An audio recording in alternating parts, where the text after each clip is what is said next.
This is Lisa from Mobile Tech Review, and today we're going to take a look at the Samsung Focus 2. As you might guess, it's the second generation Samsung Focus Windows phone on AT&T, and it's also the first Samsung Windows phone to have LTE. It's only $50 on contract, and we're going to take a look at it now. The Samsung Focus 2 will be available May 20th for $49.99 with contract, making it obviously very affordable. It has mid-range specs. You're not going to get top-of-the-line stuff for the price. It's got a 4-inch Super AMOLED display, not Super AMOLED Plus. Resolution, of course, is 800 by 480, because currently with Windows Phone 7.5 Mango, that's what you get for resolution. There are no options in that operating system for other resolutions. That will be coming, hopefully, in the future with Windows Phone. It has a 1.4 gigahertz Snapdragon S2 second generation CPU, and again, that's pretty standard across all phones that we've seen in the past 6 months on Windows Phone platform. Usual 3 capacitive buttons here. That's part of the Windows Phone style. You have a front video chat camera up here, light sensor, a proximity sensor, and obviously the phone is white, and it's also very shiny. Now when you have a white phone, a gloss finish is good because it doesn't pick up and hold on to dirt, but still, you know Samsung, boy do they love shiny plastics, and that's what you've got here, about the most shiny and slippery phone you could hope for. We've got the metal trim that wraps around, kind of gives it a little bit of visual interest. Reminds me a little bit of the Samsung Blaze on T-Mobile. They like to put that wider metal strip up there. 5 megapixel camera with an LED flash, and that's where your speaker fires from down there. And on the side we have the dedicated camera button. Microsoft requires that for Windows phones. Always a handy thing to have. And here's your power button. By the way, if the phone is sleeping, you can press and hold this button to actually wake up the phone and launch the camera application. You don't have to separately wake up the phone, then wait, then hit this button right here. Kind of handy. Micro USB port here for syncing music to the phone and other stuff using your Zune desktop or your Windows Phone for Mac connector software. Yes, you can sync your iTunes playlist if you got a Mac to this guy here, as long as it's not iTunes DRM protected. Most things are not these days on iTunes for music. This side you have your volume rocker, and this little notch here is where you grab to pull off the back. Up top here we have the headphone jack and a microphone. If we yank off the back, you'll see the battery and the micro SIM card slot. Here's your micro SIM card slot. There is no memory expansion on this. Generally on Windows phones we don't see that. I know the original Focus had that, but that caused more problems than it was worth apparently, so they've stopped using it. And that's because Windows Phone handles removable storage in an unusual way. It formats both removable storage and internal storage as one continuous volume, so once you stick the card in there, you can't really take it out again unless you want to corrupt your phone. Therefore, no removable storage in this. The bad news is this only has 8 gigs of internal storage with 6 gigs free for your use, so you're not going to be carrying a whole lot of tunes and videos on this. Windows Phone is always snappy and responsive, and that 1.4 gigahertz CPU really is pretty much the top of the line these days for Windows Phone, so everything works quickly on this. Games run just fine. All applications are smooth. The web browser is good. You've got IE9 mobile on board here. You've also got MS Office Suite, courtesy of Microsoft themselves, and you have the usual very good Windows Phone keyboard, which makes little sounds as you type in, and it's quite accurate. And here we've loaded our site, mobiletechreview.com, and it loaded so quickly, really, we couldn't even show you the load times here, because we do have fast LTE here on AT&T. Speaking of that, with our download speed test, we were getting about 12 megabit per second down and about 4 up, which is pretty good. Not as fast as necessarily the Nokia Lumia 900, which was closer to 15 megabit per second down, but still, it's pretty good speed. And pinch zooming is always very fluid on Windows Phone as well. And the screen, the Super AMOLED screen, makes everything nice and colorful. You know how Samsung displays are. Really popping colors and very high contrast.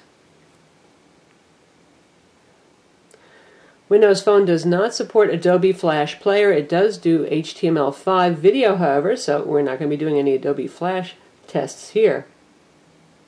The Samsung's biggest problem is this phone right here, the Nokia Lumia 900. This guy is only $99. You get a bigger 4.3-inch Super AMOLED with clear black display, and it really does do a good job of showing you rich, deep blacks with lots of natural gradients and all that kind of thing. It's a better camera.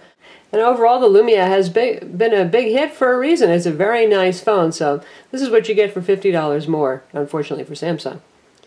Were it not for the Lumiere, however, this would be a very nice follow-up to the original Samsung Focus, other than the fact that, again, it only has that 8 gigs of internal storage. We would really like to see 16 here, especially given the music-centric Zune software.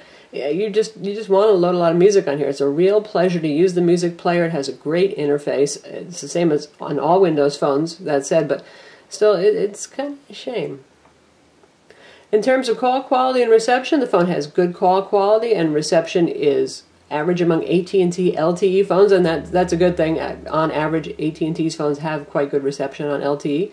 And of course, it falls back to HSPA Plus for also fast data if you're not in LTE area, and reception on that network was quite good as well. All the software is your standard Windows Phone software. It's like we've shown you on all the other Windows phones. We're not going to do a deep dive on that because Microsoft pretty much sets the interface for most of this stuff in stone. You've got your live tiles here, including some that update and show you new stuff, like we've got our People Hub right here, which isn't just my address book, but it's also my social networking for Facebook and Twitter, as you can see right here. I've got stuff going on for my Twitter and Facebook accounts, and I can swipe sideways to get to my address book pretty easily.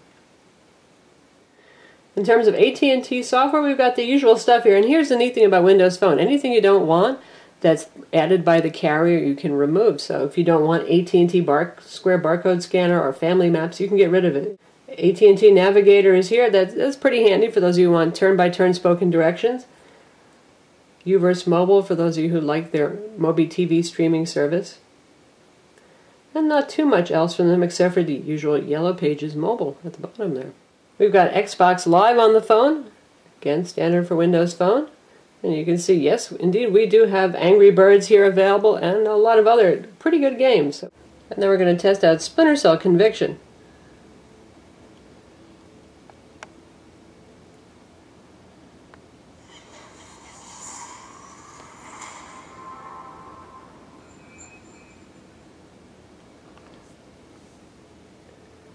Speaker volume, as you can hear, it's okay, it's not super duper loud.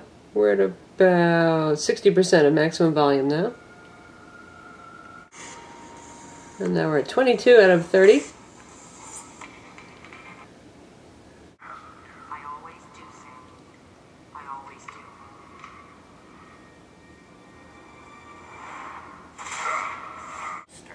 So there's our nice introductory cutscene, looks good. Skip to the end.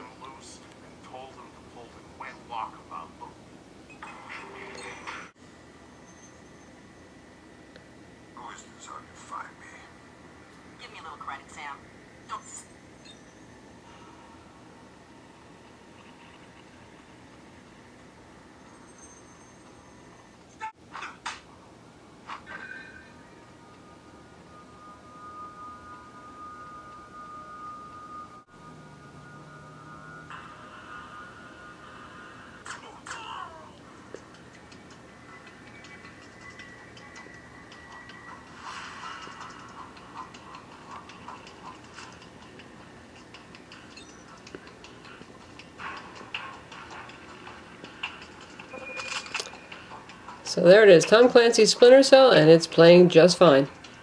Now, one thing that I want to note is when we were playing games, the screen got really dark. Okay, I don't mean just because it's dark at night in Tom Clancy's Splinter Cell. That's because, you know, Samsung, they like to have this extra little brightness setting with their Super AMOLED displays. So even though we have brightness set to high, you can see right there, right now we're not using the automatic brightness function, it was still getting dark on us. And that's because there's this extra thing called extra settings.